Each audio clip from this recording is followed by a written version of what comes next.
Hey, 구독해서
They released it in 1, 2, 3, 1, 2. I feel like with I don't know if you watched The Dirt.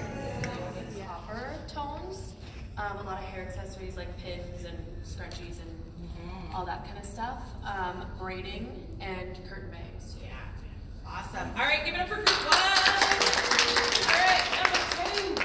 Isn't that cool that is? Like, it's perfect.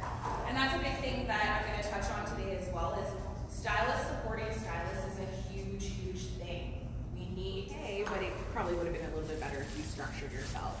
Yeah, it happens, right? So sometimes we need to slow down in order to speed up. And sectioning was like, I was totally not a sectioning person. I was like, yeah, right, I'm just gonna go with the flow. And then I actually started mapping out and deciding what I was gonna do before I went in, and I was like, oh, okay, I didn't have to do 80 foils. I could have just done this. And then when they get home and say, the 1/8 of an inch is not colored. And then you go, hey, Sandy, see you in 6 weeks, right? But what happens when we start foiling here, and then we start making our way up the head? What tends to happen by the time we get to the top of the head? You're tired. You're tired. You're over it. You've just concentrated 40 minutes on this part of the head that nobody's gonna see, and then your foils up here start to get a little bit farther apart. Your saturation might not be as well, or you just are realizing your next client's waiting, and all of a sudden you're just like, okay, well, this is what we're gonna do. So we really want you guys to think about that. Where are we going to get the most impact on the head, and where are we going to be foiling, right? So think about it this way. If I was to place a foil just below the round of the head, what happens with that color? It's going to go to the bottom. It just hangs there, right? You're putting it on that surface here, it's just gonna hang there. What about the color on top of the head? If I'm putting a foil at the top, I'm putting something on the round of the head, what's gonna happen? You're gonna have movement. Yeah, more dimension, right? So you're putting a line basically on anything round, you're gonna have more of that movement. So why are we focusing here where the color's just gonna hang when we should be focusing up here, and especially around the face, because that's where she wants to see the payout, right? She wants to see something where she pulls her hair forward and she has those highs and lows but blonde throughout the nape, or she pulls her hair up and she wants it around the face. Forget all this stuff. Forget it. We don't need it, right? Can we agree everyone's head shape is different? Yes. Some people have little tiny petite heads. Some people have a pumpkin of a head, right? Think about this with the abundance of hair. Some people have a lot of hair. Some people don't have a lot of hair. So when I'm foiling fine hair, what do I want to avoid? Too big of pieces, too many pieces. Because if we're doing the same amount of foiling on somebody with fine hair as we're doing on somebody with thick hair, what's it going to happen to the fine hair? Too much. Like, there's not going to be the dimension. The same thing with somebody with a thick, great abundance of hair. What's going to happen if I don't do enough foils? It's going to be lost, right? So this is where you guys really need to start mapping and thinking, you know what? Sandra's got 3 hairs on her head. I am not going to have to do as much foiling as I'm going to have to do on Alyssa, because she's got way more hair than Sandra, right? So what are some points of reference that you can be using when you're creating anything, like a shape within your color? Temples, corner of the eyes, right?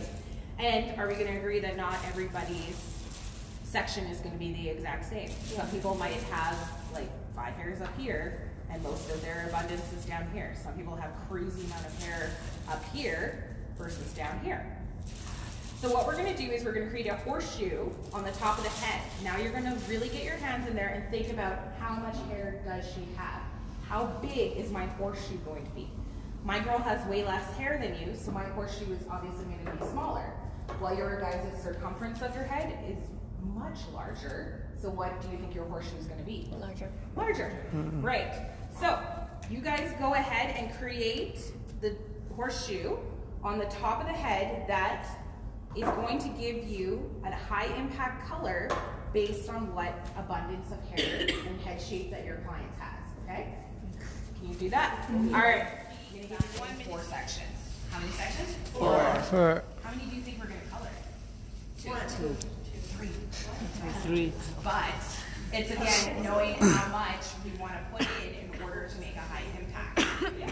So to be honest.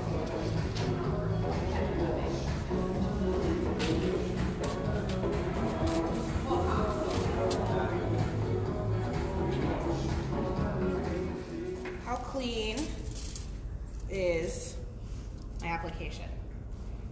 Is our hand perfectly flat? A lot of bumps, and a lot of highs and a lot of lows, a lot of peaks and a lot of valleys. So if I was to go in, how does that change? Is my saturation going to be the same? No. No. So this is where using a foil board can be quite handy. It takes time to master it.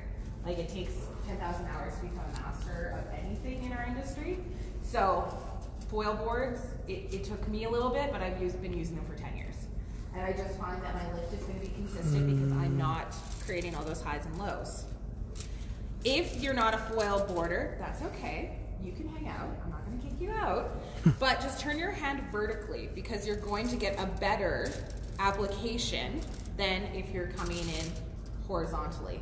So just by changing your hand that way, you're going to make sure that your saturation is going to be on point and that you're not going to have those highs and lows. Because sometimes when we open our foils, we look at it and then all of a sudden you got some nice 9s throughout there, but then all of a sudden there's like maybe an 8 that shouldn't be there.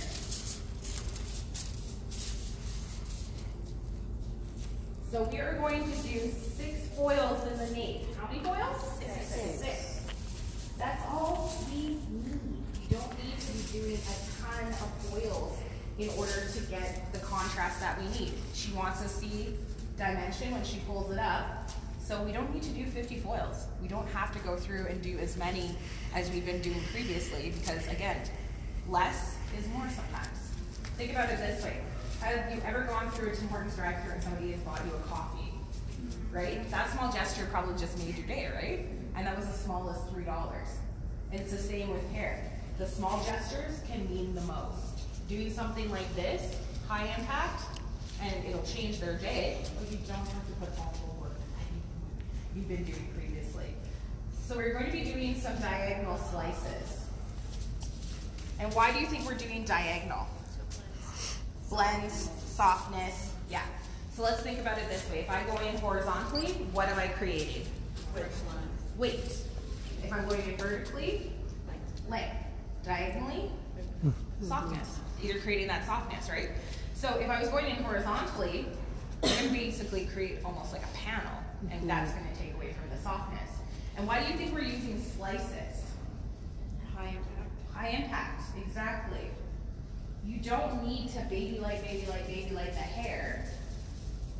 You could just use slices and less of them in order to get a high impact color. So again, just using diagonal back slices and making sure you're on a true diagonal because our bodies are lazy, which sometimes happens as we're moving through the shape. She starts to get a little horizontal, right? So just reminding yourself, I need to stay in a nice diagonal. Once we get to the end, what do I not do? Swirl. You don't need to have a tornado.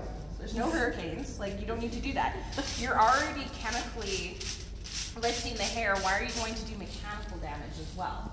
And those are the people that you see doing that they're like, oh, my split ends. You cut them off, but they still look like they're there. Because you did that. Also, this is a huge one for me as well. I went to a color program and I was watching a stylist do this. What am I doing to my color? I'm moving it. And then she spanked it. And I was just watching her and I'm like, what? And yeah, and she's like, oh, you just make sure your foil's nice and tight that way. I'm like, so you swipe it and then you spank it. And she's like, yeah. I'm like, hey, honey, leave the swiping to Tinder and spanking for other things. But you don't need to do that. It's easy just to lock the foil in and fold it and let it go. What happens if you are swiping or spanking? Again, yeah, you're moving all of that product out. And when I was watching her foils process, she had spillage and she had little holes that she had created and it was puffing out. So your lift isn't going to be consistent. So no spanking, promise? And keep your swiping to Tinder, all right? Okay, so then we're going to leave about 1/4 of an inch in between that slice, and then what do you think I'm going to do? Diagonal back, and I'm going to do it with a slice. Exactly. And then what do you think I'm going to do after that? One more. And then the other side. All right, so guys, talk me through it. What kind of, we're doing diagonal what? Back. Leaving 1/4 of an inch in between the foil, and we are doing what kind of foil? Slice. All right, so I'm going to give you guys 5 minutes.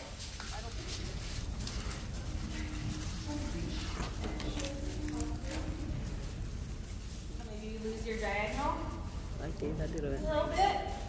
It happens. We have to remind ourselves to stay on a true diagonal because you just go into muscle memory, and then all of a sudden we're like, yeah, we'll just live about here. But if we're creating that solid weight line, she's not going to have that softness that we want for that grow out. So all of my mannequins were done with this placement. It's soft, right? But she's still seeing lightness on the bottom. If you guys take any classes with me, I always write my formulas on the bottom of the head, so you're more than welcome to pick them up and take a look at those formulas. All right, so that section above the nape, we're going to leave out. We're not going to foil it because we don't need to. So when we're moving into our next section, what do you think? What kind of foils are we going to do? Vertical. How many of you are pooping your pants a little bit with vertical foils? It's just like your body position, I find, is like awkward. Yeah. What's one cool thing that our clients' heads do?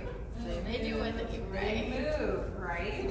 So this is where your client's going to have to be part of the solution, not the problem. Sorry, honey, you're going to have to put your phone down for a couple of minutes, or if you're really good at texting like this, our clients' heads move, and we're able to get in and we can get a lot closer. And it's basically you're going to have to move your head in order for us to achieve this look, or else Your look is going to suck. it's not going to be as great. So when we're talking about foils, I noticed some of you were already doing this. Our section should be no bigger than 2 fingers. peace sign, and it should be how thin? Yeah, you should like basically be able to read. Yeah, you should be able to read a text message. If your section is bigger than a peace sign, what do you need to do? 2 foils. 2 foils. Yeah, exactly. What happens if you try to get that superhero into one? Drag, bleeding, sadness, spotting, having to do a little 911 with Shades of Q and saying that kind of stuff, right? So yeah, just always be aware of that. If it's bigger than this, that puppy needs to be divided into 2. Okay? So what we are going to do for our first, before we even get in there with vertical foils, is we're going to take the first 2 inches in her temple area, and we're going to section it out of the way. Why do you think we're going to do that? Lisa? She wants to see softness. So if we go in and foil that, is it going to be as soft as if we maybe did a balayage? Well, it depends. But what we want to do is make sure that we have that lightness and that brightness. So we're going to be balayaging these pieces afterwards. So what more often than not is our client doing while they're in our chair? Looking at their phone, looking at themselves, right? So client care is a really big thing because a lot of our clients, again, have the money but they don't have the time. So when you are sectioning, always remember it's better if you just keep it out of their face, and that will help you when you're trying to go through and apply your color, because your client then isn't touching the hair. All of a sudden there's like, I have lightener on my hand. I have lightener on my hand, what do I do? And you're like, well, don't touch your hair. That's what you do. So all you're gonna do is take that first 2 inches and just crisscross it over the top and section it out of the way. How many of you here are right-handed? How many lefties? Perfect. Hi, friend. Hi. So when we're doing vertical foils, I'm gonna recommend that you start from the left side and work your way around. And for right-handed, where do you think I'm gonna suggest you start? Right side and work your way around. Why do you think I'm saying work your way around the head versus doing one side and then the other? They'll meet. They'll all lay very nicely together. It will be balanced. Because sometimes you'll start on this side and it'll be nice and good, good, good. You get to the middle and then all of a sudden these ones are pretty spaced apart. If you start from one side and work your way around, you'll have a consistent pattern because your body will know, okay, I'm good to go for the next one and I'm good to go for the next one. When you're doing vertical foils, where should your body be? In front of it. Yeah, exactly, in front of her section. Now for demoing sake, I'm not going to stand in front of her because then no one would see what I'm doing. So this is where having a foil board actually will come in handy. Think of it as a level. If you're starting to droop, is it parallel with the floor? Versus if you keep it upright. Another thing that you can use is the round of her head. So how thick should my section be? See-through. And you'll notice what I did with that previous section is I took the stuff that we're not foiling and I sectioned it and clipped it out of the way. So your section is clean and you're able to make sure that you're not picking up from that previous section. So this is where she's gonna play with us. We're gonna tip her head. And the nice thing about our clients today is their heads tip real far down.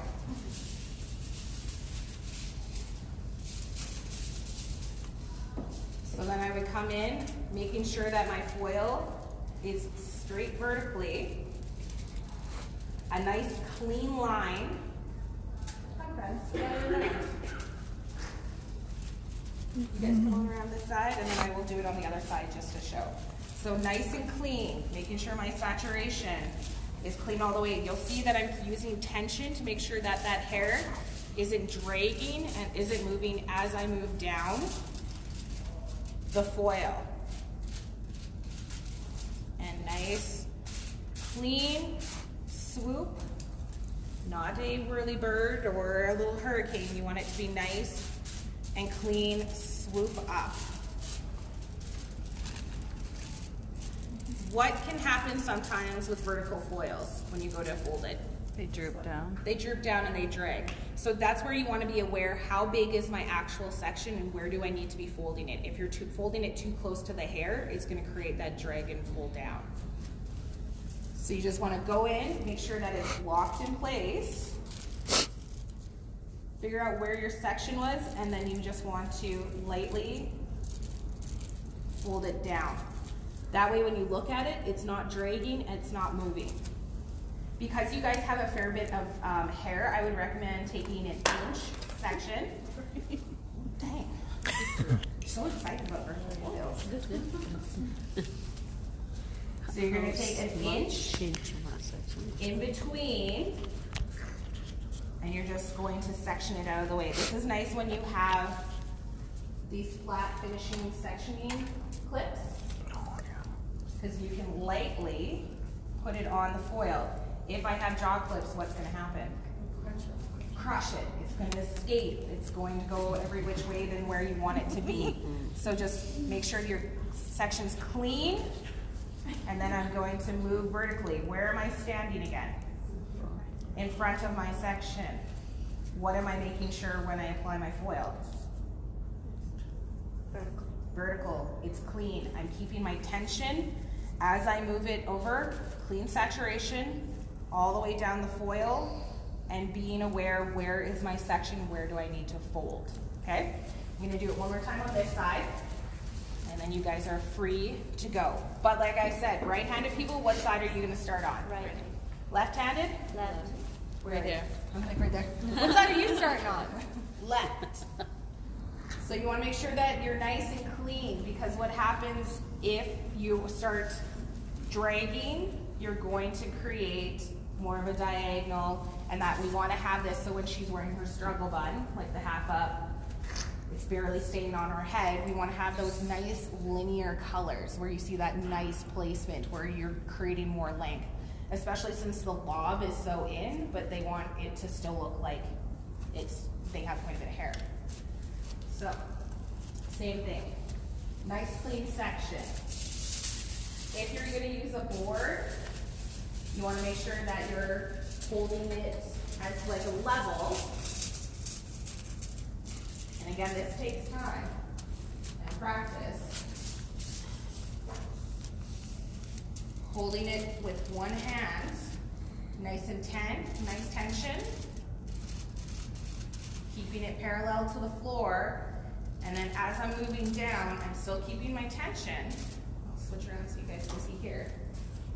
I'm still keeping my tension nice and tight as I'm moving my way down before I hit the very end and I do my swoop. Okay? All right. How much time do you guys need to go through and do this?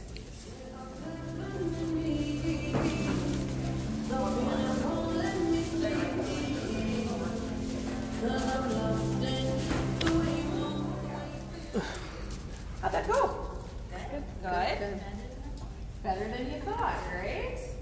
Just look at how much of the head that you guys covered in how much time, right? That's the thing, is like I just went through and counted. We're pretty much, we just have to do the top, 14 foils. I would still charge this as a full head of foils. Yep. Why? Because you're trying to cover everything in your knowledge. What's that? You're trying to I thought you said that I'm rich, and I'm like, And because you're that too. Yes. I was like, sure, yeah. My assets are my tattoos, so yes, no, knowledge, 100%. It's the same if I'm doing an up to. If it takes me 20 minutes or an hour, I'm still charging the same amount of time. The same, because I'm worth it. And I took the time to learn the technique or that's going to save me time. So I might be able to get a couple of these done in a day versus, you know, just doing that one where you go through and do an eighth and an eighth and an eighth and an eighth. And then by the time you get to the top, you're just like, I'm over you. So what are some of the challenges, if anyone had any challenges with doing vertical foils? Keeping your head straight. Keeping it straight, making sure that you're staying on that true vertical. Yeah, in your body position is like a huge thing. You want to make sure that you're in front of that section. If you start shifting yourself, your foils are going to start shifting as well. So you always want to be aware of where your body is, as well as your client's head does move. So if you need her to move, she can move. All right, perfect. Oh, you already did it. Look at you, you sweet peach. I've done this before. I know, right? So, the top's calling fishtail foiling, or as my associate called it, crazy pizza.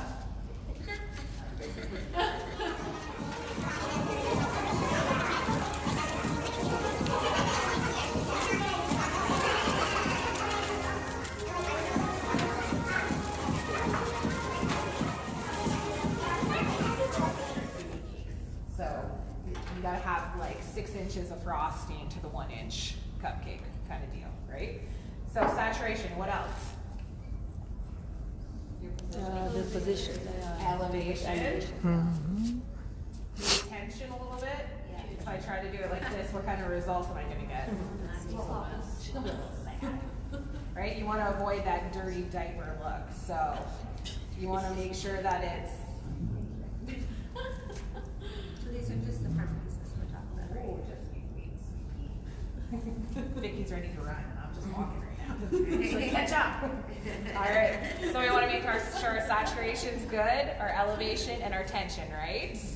And then as we apply the color, we want to walk and talk or pinch and pull our way down. Because if we just drop it, it's just going to be a sad, sad day. So you want to make sure, tension, my brush. You also want to make sure that your brushes are nice and crisp. If you have those sad ones, that look like she's need the haircut, get them gone. If you have the ones that are a little wonky when you're washing them, you go in with your, after you wash them with a flat clip, pinch them and let them dry and they'll spruce right up. That's also good for swatch books, that if the swatches get a little crazy, go in, wash them, dampen them down, put the clip there, and then you're able to keep it nice and crisp. If you're going in with a brush that's like sad, you're not going to get those crisp lines. You're not going to have like a sweeping application because it's just going to get tangled within your bristles. If you treat your tools with respect, they will respect you back. I have not bought brushes in 5 years, and we have to supply our own brushes at our salon. So we mix color with whisks, right? It keeps it nice and clean and consistent. It's also good to have a whisk when you are doing lighter because it starts to puff up. Whisk it, and it will smooth and cream right out again. So nice and tight. Where are you wanting to see the most lightness? Where are you wanting to see around the face, right? So that's when you have to start to think about your points of light. What do I want to leave uncolored, and what do I want to color? A really quick way for you to do a little bit of a shadow if she's not, say, getting a root retouch, or she just wants a little bit more depth than her natural offers. If you go in and do your balayage, go in with Shades EQ and one of your blur brushes, have it a shade to half a shade darker than her natural, go in, paint just there, so it's just butted up against the color. Then you're gonna create more shadow within her color, and you're not having to go through and apply balayage and then do a root retouch and then doing that kind of stuff. Those are the quick little time savers that will get your clients in and out, give you beautiful results, and then you're not doing it in like 50 steps. So nice, clean application as you walk and talk it down. I always like to use the back of my hand because then it keeps your hand clean so you can pick up your next section. That's a big thing with balayage, is sometimes we get a little bit artistic. Is she a hot mess? And then all of a sudden you're just like, oh, don't know quite how that lightener got there. And you still keep the back door. Yeah, it depends. It's like, this is where you guys wanna, this is where you're gonna play. This is where you're gonna be the artist I know you are. So then what I'm gonna recommend is you guys go through and do what we call a rock star balayage. Has anyone heard of this before? Is to crumble it off, right? Once you crumble, what happens? Dust. It's everywhere. So, take your client that's already caped and put a cape on behind them, like Superman style. Take your cape and tuck it into your apron. Take the free hand, check it by crumbling it off. All your powder is going to fall in here. If you have it on loose enough, you're able to move around the head. Continue checking all the way through. If she's done and ready to be rinsed, unhook her. So what you're going to do is then unclasp her, Okay. hold it, done. All of that dust is now in that cape. You can throw that right into the wash. You're not going to have to clean up all of it off of the floor because it's all been collected into your cape. Yeah. The first time I did that in my salon, my owner thought I was like having a moment. She's like, "What are you doing?" I'm like, "Hey, don't trust me. It's good. It's really, really good to do this."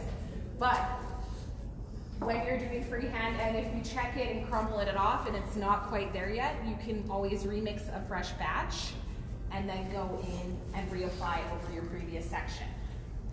All right, so what are some of the things we want to remember when we're balayaging? Tension. tension, Elevation. elevation, saturation. Exactly. All right, so this is where you guys are going to go be artists. I'm going to give you 10 minutes to go through.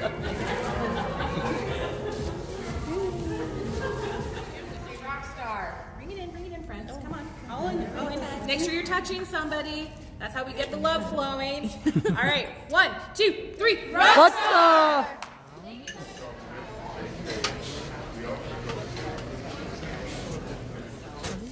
Because by the time, and then you have to look at this too, by the time you finish applying in the back and now you're applying in the front, how long has this stuff sat on for versus this stuff, right? And we know with, you run the risk of, I know, a few gradual color, think like a sunset, those mermaid tones, right? You're moving from a darker color into a lighter color. So what you have is your zone 1 or your base color, and you have a little clear. So again, this is where you guys are going to be able to be creative. Are you wanting to see just a drop root straight to a light color? Are you wanting to see a gradual transition? For her, she was a gradual transition. So as I moved from her root color, I slowly added clear into my base formula until the very ends, which is mostly clear, where we're seeing that pop of color. For this girl, I wanted to see a lot more lightness. So we did her base formula, and I added more clear off the bat, so she had a harsher contrast between the tones, right? So this is awesome, especially if you're using Shades EQ. If you are a bottle person, it's awesome.